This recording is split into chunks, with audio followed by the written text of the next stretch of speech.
रखवाली की, बाग बगीचा फल फूलों फसलों की हरियाली की। हम बीजों की बातें करते उत्तम जल संसाधन की, हम तकनीकी बातें करते फसलों के उत्पादन की। हर किसान का सपना सच हो जीवन सुखद बनाने को, गाँव-गाँव के हर आंगन का प्यारा सा ये दर्शन। कृषि दर्शन, कृषि दर्शन, कृषि दर्शन, कृषि दर्शन, कृषि दर्शन, कृषि दर्शन, कृषि दर्शन, कृषि दर्शन। कार्यक्रम कृषि दर्शन देखने वाले सभी दर्शकों को नमस्कार, जोहार। हमें पता है कि आप हमारा बेसब्री से इंतजार करते हैं, क्योंकि आपको भी पता है कि इस कार्यक्रम के माध्यम से हम आप तक जो भी जानकारी पहुंचाते हैं उसका आप भरपूर लाभ उठाते हैं।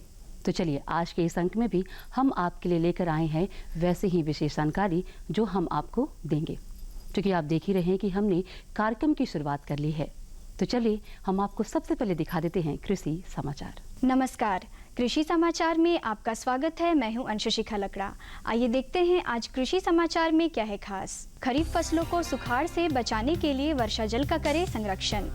मत्स्य कृषकों को उत्कृष्ट मत्स्य कृषक पुरस्कार से किया जाएगा पुरस्कृत। तीसी की खेती से बेहतर उत्पादन के लिए लगाएं T397। अब समाचार विस्तार से। वर्षा के जल को तालाब में या बांध कर जमा रखें। इस पानी से खरीफ फसलों को सुखाड़ से बचाया जा सकता है और रबी फसलों को बुआई के बाद आंशिक सिंचाई की जा सकती है। खरीफ फसलों में नेत्रजन, स्फूर एवं पोटाश अनुशंसित मात्रा में दें। साथ ही वर्मी कंपोस्ट का उपयोग करें। इससे खेती की जलधारण क्षमता बढ़ती है। रामगढ़ जिले के मत्स्य कृषकों को उत्कृष्ट मत्स्य कृषक पुरस्कार से पुरस्कृत किया जाना है। इसके तहत सर्वोत्तम मत्स्य कृषक, सर्वोत्तम मत्स्य हैचरी, सर्वोत्तम निर्वाहक सहकारी समिति और सर्वोत्तम मत्स्य उत्पादक पुरस्कार शामिल है। रामगढ़ जिले के मत्स्य कृषक जिला मत्स्य कार्यालय रामगढ़ में पुरस्कार के लिए शीघ्र आवेदन करें। राज्य के सूकर पालक भाई, आप यदि झार सूक या TND नस्ल का सूकर पाल रहे हैं तो कुछ बातों पर ध्यान दें। इस मौसम में उसे बीमारियों से बचाएं। जन्म के बाद छौनों को मां का पहला पीला गाढ़ा दूध पीने के लिए ज़रूर दें। साथ ही छौने के जन्म के दांत को तोड़ दें। इसके अलावे आयरन का इंजेक्शन दें। सूकर पालक भाई सूकरों को बीमारियों से बचाने के लिए जन्म के तुरंत बाद मां का पहला दूध छौनों को पीने के लिए दें। मां का पहला पीला गाढ़ा दूध छौनों को कई बीमारियों से बचाने में सहायता करेगा। किसान भाइयों, सूअर जो होते हैं, जैसा कि हम जानते हैं, TND में 8 से 12 तक छौने मिलते हैं। आप लोग तो आजकल इसका बहुत ही बड़े स्तर पर पालन कर रहे हैं और मैं भी आप लोगों को सलाह दूंगी कि झारसूक, TND ये सब पालन करें। इससे लाभ बहुत मिलेगा, लेकिन कुछ सावधानियाँ ज़रूर रखें। जैसे बरसात के मौसम में उन्हें रोगों से बचाना चाहिए और उसके बाद उन्हें सबसे पहले जो होता है ना कि जब वो बयान के बाद उन्हें माँ का जो होता है पहला दूध कोलेस्ट्रम अवश्य दें। सूअरों में है जो है सो वो आयरन की कमी यानी एनीमिया का चांसेस बहुत होता है, तो उसके लिए उन्हें जो होता है वो इंजेक्शन आता है थंब से प्रिवेंट करने के लिए आयरन का, वो ज़रूर उन्हें दें। उसके बाद उन्हें दांत, सुई नुमा उनके 8 दांत होते हैं, वो जन्म के 1-2 दिन बाद जरूर तोड़ देना चाहिए। कोलेस्ट्रम को कम इम्पोर्टेंट नहीं समझना चाहिए। माँ का पहला गाढ़ा दूध 36 घंटे के अंदर बच्चों को ज़रूर दे। उससे स्वतः ही रोग प्रतिरोधक क्षमता बढ़ेगी और वो जीवन भर के लिए उसे रोग से लड़ने में मदद करेगा। तीसी की खेती से अधिकाधिक उत्पादन लेने के लिए 20 से 25 किलोग्राम बीज प्रति हेक्टेयर लगाएं। कतार की दूरी 30 सेंटीमीटर रखें। बेहतर उत्पादन के लिए अनुशंसित प्रभेद शेखर या T397 लगाएं। किसान भाई तीसी की खेती के लिए मध्य अक्टूबर से मध्य नवंबर तक बुआई करें। बुआई के समय नेत्रजन 30, स्फूर 20, पोटाश 20 एवं सल्फर 20 किलोग्राम प्रति हेक्टेयर व्यवहार करें। तीसी के साथ चना की मिश्रित खेती भी लाभदायक है। किसान भाई बागवानी में निकौनी के लिए नूतन खुरपा नामक कृषि यंत्र का प्रयोग कर सकते हैं। इसकी कार्य क्षमता 6 से 8 डिसमिल प्रतिदिन है। आज की विशेष जानकारी है बैगन फसल में बंधक कीट और फल छेदक कीट के रोकथाम के बारे में। किसान भाई बैगन फसल में बंधक कीट और फल छेदक कीट के रोकथाम के लिए 5 गंध पास यानी 5 फेरेमोन ट्रैप प्रति एकड़ की दर से खेत में लगाएं। कीट इसमें फंस जाएंगे और फसल कीट मुक्त रहेगा। और अब एक नज़र राज्य के 5 प्रमुख शहरों के मौसम के मिजाज पर। आज राज्य के 5 प्रमुख नगरों के अधिकतम और न्यूनतम तापमान कुछ इस प्रकार दर्ज किए गए। रांची का अधिकतम तापमान 31 डिग्री सेल्सियस और न्यूनतम 22 डिग्री सेल्सियस। जमशेदपुर का अधिकतम तापमान 34 डिग्री सेल्सियस और न्यूनतम 25 डिग्री सेल्सियस। मेदिनीनगर का अधिकतम तापमान 33 डिग्री सेल्सियस और न्यूनतम 23 डिग्री सेल्सियस। देवघर का अधिकतम तापमान 33 डिग्री सेल्सियस और न्यूनतम 25 डिग्री सेल्सियस। वहीं धनबाद का अधिकतम तापमान 33 डिग्री सेल्सियस और न्यूनतम 25 डिग्री सेल्सियस रहा।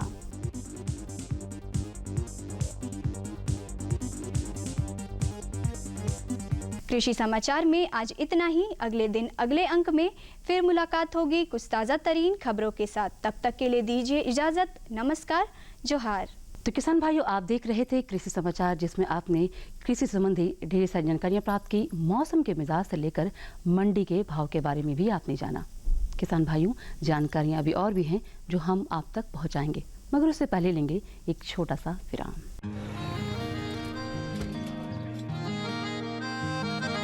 क्या बात है भाई, आजकल तो काफी खुश नजर आ रहे हो। क्यों ना हो, अब मैं ऑर्गेनिक खेती जो कर रहा हूँ ये पूरा प्राकृतिक है, ऑर्गेनिक है। इसमें हमारे खेत, हमारी फसल और हमारी जेब सब फायदे में होते हैं और इसमें लागत भी कम है।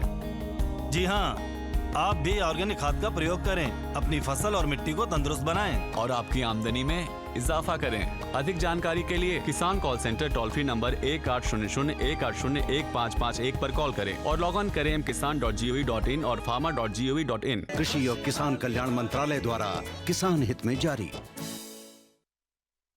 भारत सरकार लाई है कृषि कल्याण अभियान, जहां मिल रहा है तकनीकी ज्ञान और समृद्धि का सामान। कृषि कल्याण अभियान में किसानों को मिल रही है सॉइल हेल्थ कार्ड, दलहनों और तिलहनों की सुधरी किस्मों के बीज के मिनी किट्स और बागवानी फसलों की पौध, पशुओं के टीकाकरण, मधुमक्खी पालन, मशरूम की खेती और किचन गार्डनिंग का प्रशिक्षण भी, साथ ही सूक्ष्म सिंचाई विधियों की जानकारी।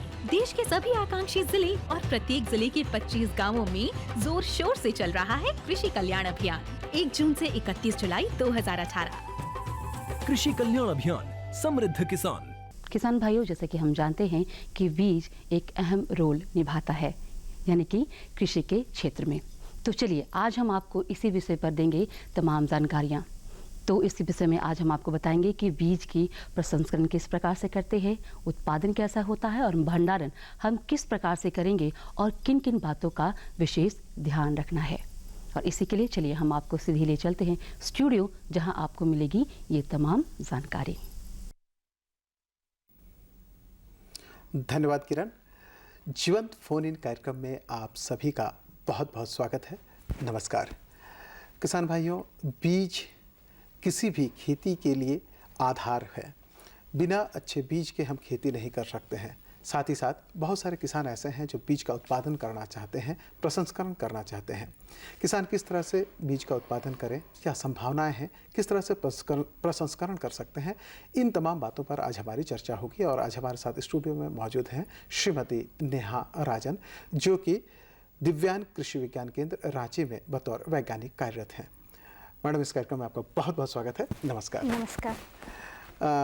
किसान भाइयों, अगर आप किसी भी तरह की जानकारी चाहते हैं तो आप हमारे साथ सीधे जुड़ सकते हैं, हमारे विशेषज्ञ से बात कर सकते हैं। हमारा फ़ोन नंबर है 1800-3456519। तो आप हमारे साथ जुड़िए और अपने प्रश्नों को रखें। मैडम, हमारे साथ किसान भाई कोई जुड़े उससे पहले झारखंड में बीज उत्पादन की संभावनाएं क्या क्या है, किस तरह से किसान भाई बीज उत्पादन कर सकते हैं? जैसा कि आपने पहले बताया कि बीज जो होता है वो हमारे किसी भी फसल का जो उत्पादन होता है वो 30% बीज की गुणवत्ता पर निर्भर करता है। जितनी अच्छी क्वालिटी का बीज हम लोग करेंगे उसकी उत्पादकता उतनी अच्छी हम लोग ले सकते हैं। जैसा कि हम लोग जानते हैं कि जो जोत की भूमि है दिन पर दिन छोटी होती जा रही है। ऐसे कंडीशन में बीज की उत्पादकता को बढ़ाने के लिए या फसल की उत्पादन क्षमता को बढ़ाने के लिए ये एक अहम रोल अदा कर सकता है। और जो बीज, जब अच्छी गुणवत्ता के बीज हम लोग इस्तेमाल करते हैं, प्रयोग करते हैं, तो बीज की जो उत्पादन क्षमता है वो 30% तक बढ़ जाती है, उसकी अंकुरन क्षमता 15% तक बढ़ जाती है। और इससे यहाँ की हम लोग बात करें झारखंड में बीज की उत्पादन की क्या संभावनाएं हैं, तो इसके लिए जैसे यहाँ के फार्मर्स जो लोग खेती कर रहे हैं, मुख्यतः 3 प्रकार की किस्में लगाते हैं, जो कि संकर किस्म बोलते हैं, उन्नत किस्म बोलते हैं और देसी किस्म बोलते हैं।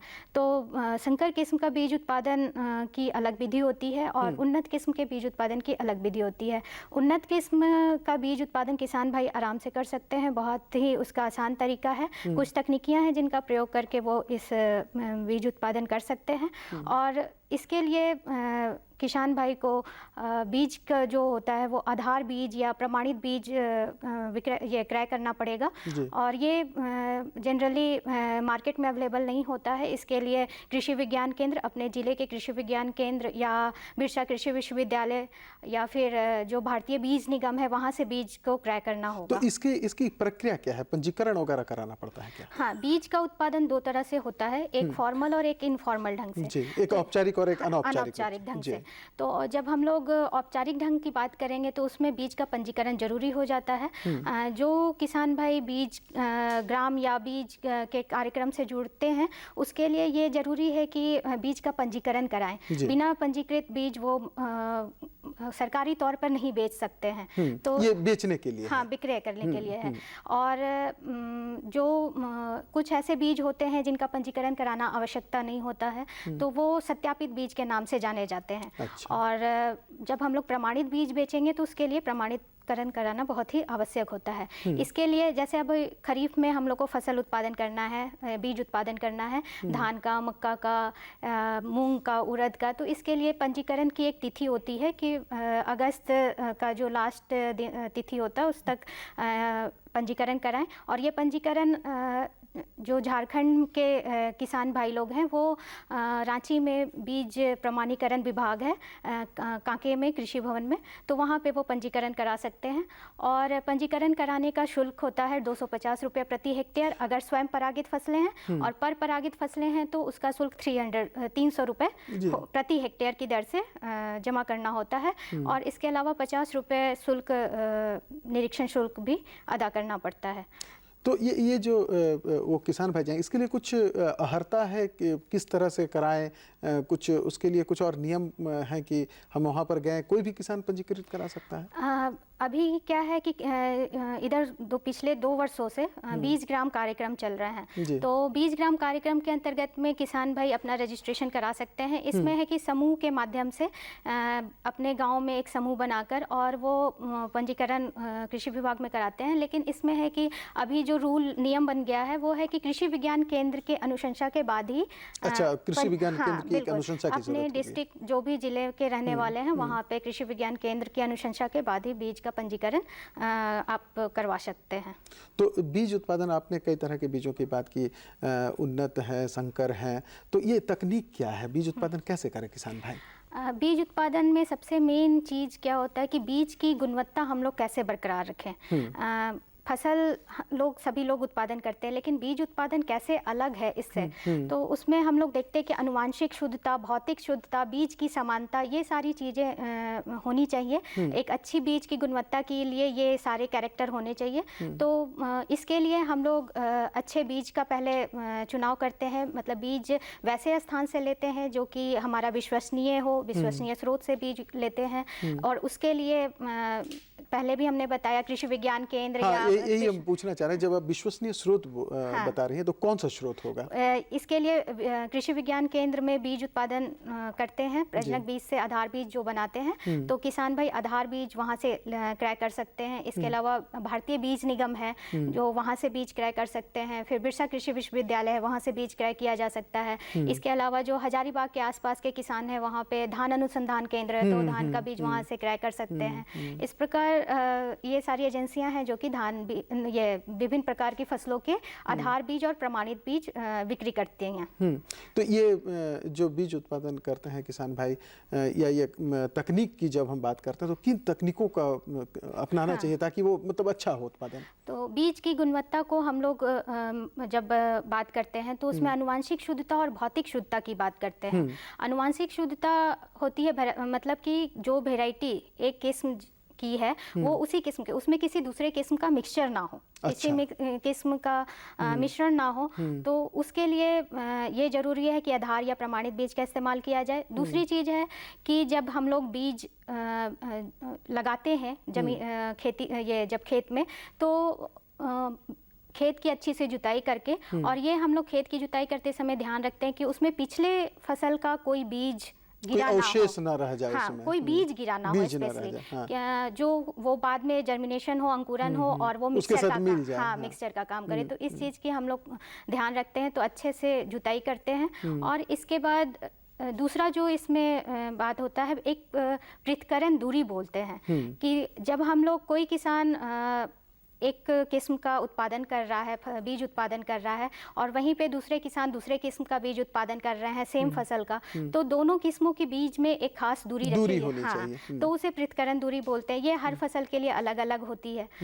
धान के फसल में 3 मीटर का डिस्टेंस रखते हैं जो हम लोग पृथकरण दूरी बोलते हैं।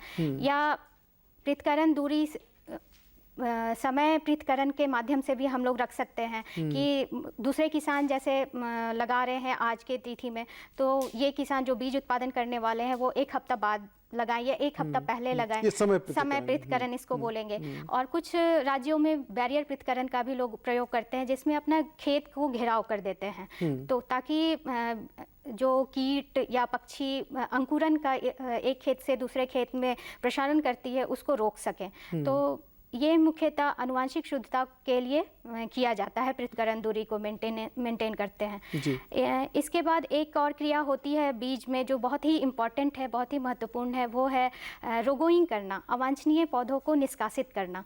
तो ये क्रिया क्या होती है कि ये खड़ी फसल में 3 बार की जाती है मुख्यतः। जब आपकी फसल एक हाइट तक पहुंच जाए, जब फूल आने का समय या बाली बनने का समय होता है, उससे पहले वो अपने उच्चतम हाइट को ले लिया होता है फसल, तो उसमें हम लोग अपने खेत के मेड़ पर देखते हैं सारी फसल एक साइज की होनी चाहिए, एक हाइट की होनी चाहिए। तो ये जो रोगोइंग का कार्य है या अवांछनीय पौधों को निष्कासित करने का कार्य है उस समय करते हैं, और पौधे की हाइट को देखते हुए, ऊंचाई को देखते हुए, जो अलग दिख रहे हैं, जो काफ़ी छोटे हैं या काफ़ी लंबे हैं पौधे, वैसे पौधों को अलग कर दिया। ये कोई भी किसान आराम से कर सकता है। जो भी पौधा बाकी पौधों से भिन्न दिख रहा है उस पौधे को निष्कासित कर देना होता है। और एक ऊंचाई को देखते हुए करते हैं। फिर बाली आने के बाद या जिसमें फूल वाले बीज वाले फसल हैं जैसे दलहन फसल, उसमें फूल के रंग को देखते हुए हम लोग पौधे को छांटते हैं। और बाली के समय में बाली के आकार, कितनी लंबाई है बाली की, उसको देखते हुए इसका हम लोग चयन करके छांटते हैं।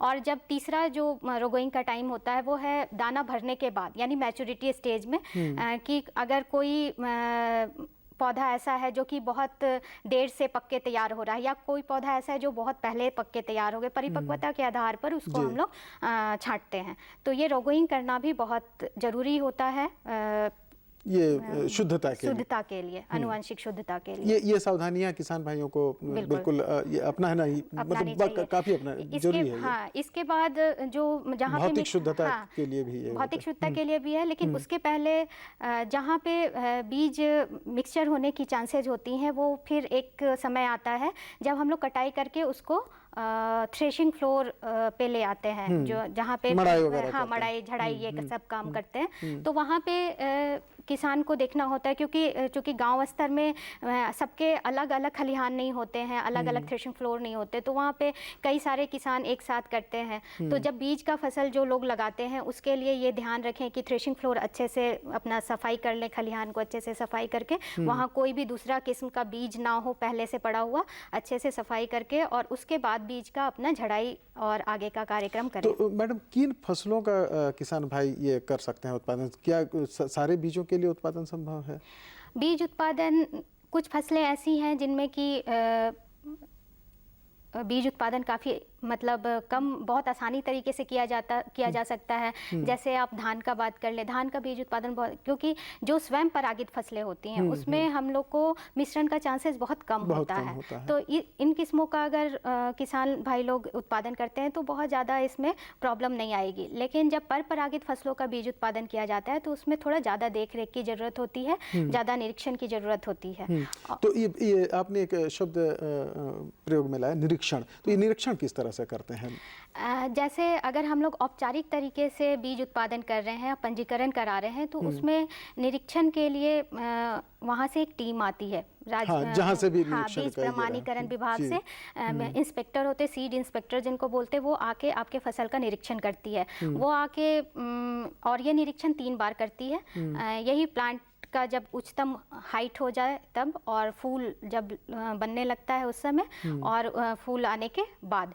तो ये 3 निरीक्षण बहुत ज़रूरी होता है।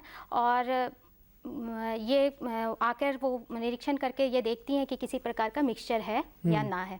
अगर मिक्सचर होती है या बहुत ज़्यादा प्लांट में रोग आ गए हैं, कीड़ा का प्रकोप हो गया हो, तो वैसे प्लॉट को वो निष्कासित कर देती है, वो बीज उत्पादन के क्षेत्र में नहीं आएगा। जी, ये तो उत्पादन की पूरी प्रक्रिया के बारे में आपने बताया। एक शब्द हमने शुरू में ही कहा, प्रसंस्करण। प्रसंस्करण से किसान भाई क्या समझे? प्रसंस्करण बीज उत्पादन का एक सबसे मेन पार्ट होता है, मुख्य पार्ट बोलते हैं, मुख्य पार्ट होता है। इसमें क्या होता है कि जब तक बीज को प्रसंस्कृत नहीं करेंगे तो वो बीज नहीं कहलाएगा। वो एज अ अनाज, मतलब अनाज उसको बोलेंगे। और जब बीज को हम लोग प्रसंस्कृत कर दिए तो वो बीज के रूप में किसान भाई यूज़ कर सकते हैं।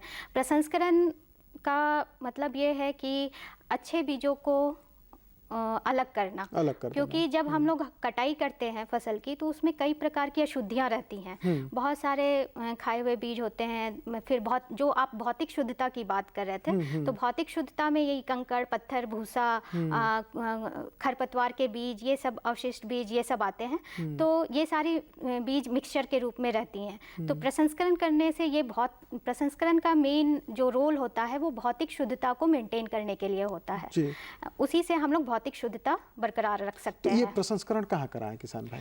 प्रसंस्करण के लिए अभी जो हमने पहले भी चर्चा किया कि बीज ग्राम योजना जो चल रही है, उसमें हर एक डिस्ट्रिक्ट में, प्रत्येक डिस्ट्रिक्ट में 2-2 बीज प्रसंस्करण यूनिट जो है वो सरकार के द्वारा कृषि विज्ञान केंद्र को और जिला कृषि विभाग में स्थापित की गई है। तो वहाँ पर किसान भाई आकर अपना बीज का प्रसंस्करण करा सकते हैं। इसके अलावा सभी कृषि विज्ञान केंद्र में लगभग बीज प्रसंस्करण इकाई रहता है, तो वहाँ पे भी किसान भाई पेमेंट बेसिस पे अपना प्रसंस्करण करा सकते हैं बीज का। इसमें और 2 चीज़ें हैं, एक तो विपणन की बात आती है और भंडारण की बात आती है।